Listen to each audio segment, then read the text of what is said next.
நாம் தமிழர் கட்சியினுடைய புதுக்கோட்டை மாவட்டத்தினுடைய யார் யார் போட்டிடுறாங்க அப்படின்றது குறித்து தான் இந்த காணொலியில நம்ம பார்க்க போறோம்.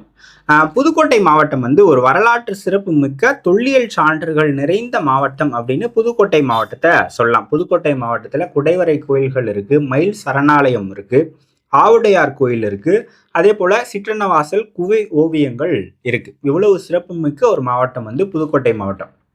1974 புதுக்கோட்டை மாவட்டம் உருவாக்கப்பட்டது. விவசாயம் அப்படின்னு எடுத்துட்டீங்கன்னா நெல் நிறைய பயிரிடுறாங்க அங்க.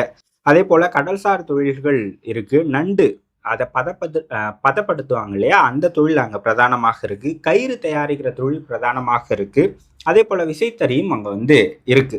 ஸோ இதுதான் புதுக்கோட்டை மாவட்டத்தினுடைய ஒரு மாவட்ட இன்ட்ரோ.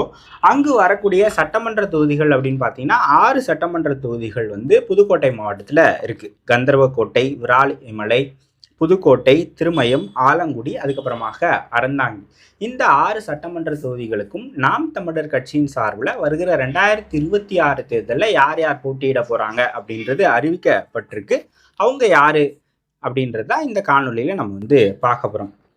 முதல்ல 178 கந்தர்வக்கோட்டை தனி சட்டமன்ற தொகுதி. அங்கு நதியா தமிழரசன் அவர்கள் போட்டியிடுறாங்க. Nadiya Tamilarasan MA BEd MPhil படித்த பட்டதாரி. அந்த கந்தர்வக்கோட்டை சட்டமன்ற தொகுதியில நாம் தமிழர் கட்சியினுடைய வாக்கு வங்கி எவ்வளவு இருக்கு அப்படின்னு பார்த்தீங்க அப்படின்னா 16ல் 1432, 19ல் 6114, 21ல் 12661, 24ல் 15433. 179 விராலிமலை. விராலிமலை புதுக்கோட்டையில் முன்னாள் அமைச்சர் சி விஜயபாஸ்கர் அவர்கள் போட்டியிட்டு வெற்றி பெற்ற ஒரு தொகுதி. இப்போ தற்போதைய சட்டமன்ற உறுப்பினராக இருக்கிறார். கடந்த 3 முறையாக அவர் தான் அங்கே எம்எல்ஏவா இருக்கிறார். விராலிமலையில் கே சத்தியலட்சுமி அவர்கள் போட்டியிடுகிறார். அவங்க ஒரு நாம் தமிழர் கட்சியினுடைய மகளிர் பாசறையில் மாநில ஒருங்கிணைப்பாளராக இருக்கிறாங்க.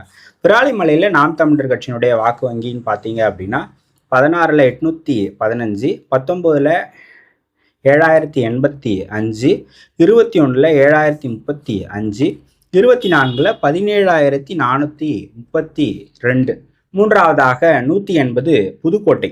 புதுக்கோட்டையில் எழிலரசி அவர்கள் போட்டிடுறாங்க. எழிலரசி பிடெக் ஐடி படித்தவங்க, ME CSEல பண்ணியிருக்கிறாங்க. அதே போல் LLB ஆனர்ஸும் பண்ணியிருக்கிறாங்க. ஸோ எழிலரசி கடந்த முறை 2024 சிவகங்கை மாவட்டத்தினுடைய நாடாளுமன்ற வேட்பாளராக போட்டியிட்டவங்க. நாம் தமிழர் கட்சியில் கொள்கை பரப்பு செயலாளர்களில் ஒருவராக இருக்கிறாங்க.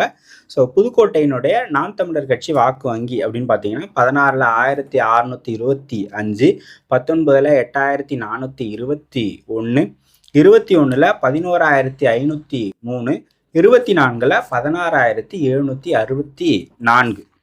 அதே போல் 181 திருமயம். திருமயம்ல சி லட்சுமி அவர்கள் போட்டிடுறாங்க. MA HT படித்தவங்க. 2016ல் 2323, 2019ல் 8772, 21ல் 11061, 24ல் 22917 ஆகிய வாக்குகளை நாம் தமிழர் கட்சி கடந்த 4 தேர்தல்களில் வாங்கியிருக்கு. அதே போல் 182 ஆலங்குடி. அங்கு பொறியாளர் ராஜாராம் அவர்கள், வடக்காடு இரா ராஜாராம் அவர்கள் போட்டியிட்டார். முதல்ல அவர் பேராவூரினுடைய வேட்பாளராக அறிவிக்கப்பட்டார். இப்போ ஆலங்குடியினுடைய வேட்பாளராக அறிவிக்கப்பட்டிருக்கிறார். வடக்காடு இரா ராஜாராம் மாநில ஒருங்கிணைப்பாளர் நாம் தமிழர் கட்சியில்.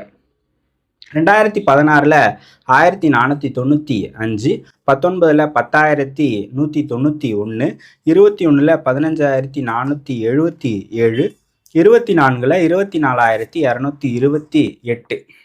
இவ்வளோ வாக்கு வங்கி ஆலங்குடி தொகுதியில் நாம் தமிழர் கட்சி வச்சிருக்கு. அதே போல் 183 அறந்தாங்கி. அறந்தாங்கி சட்டமன்ற தொகுதியில் வழக்கறிஞர் முத்துலட்சுமி செல்வரத்தினம் அவர்கள் போட்டிடுறாங்க.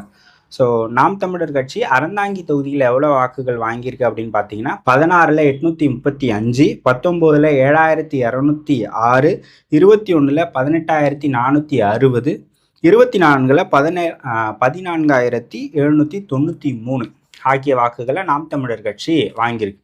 ஸோ புதுக்கோட்டை மாவட்டத்தில் 6 சட்டமன்ற தொகுதிகள் வந்து அந்த 6 சட்டமன்ற தொகுதிகளுக்குமான நாம் தமிழர் கட்சியினுடைய வேட்பாளர்கள் அறிவிக்கப்பட்டுட்டாங்க. ஸோ நாம் தமிழர் கட்சி தமிழ்நாட்டினுடைய ஒரு 3வது பெரிய கட்சியாக இருக்கு. அவங்க தனி தேர்தலை சந்திக்கிறாங்க.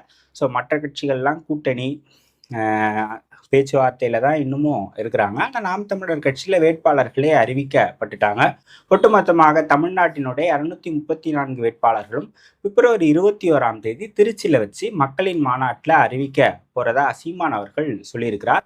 ஸோ நாம் தமிழர் கட்சியினுடைய வேட்பாளர்கள் குறித்து நீங்கள் என்ன நினைக்கிறீங்க அப்படின்றத கமெண்ட் செக்ஷனில் சொல்லுங்கள். 2026 தேர்தல் குறித்தான செய்திகள் எல்லாவற்றையும் யார் யார் போட்டிடுறாங்க, யாருக்கான வெற்றி வாய்ப்பு இருக்குது, இந்த மாதிரியான தேர்தல் பற்றின செய்திகளை தெரிஞ்சுக்கணும் அப்படின்னு நினச்சிங்க அப்படின்னா சாரல் துளி சேனலை சப்ஸ்கிரைப் பண்ணுங்கள். நன்றி, வணக்கம்.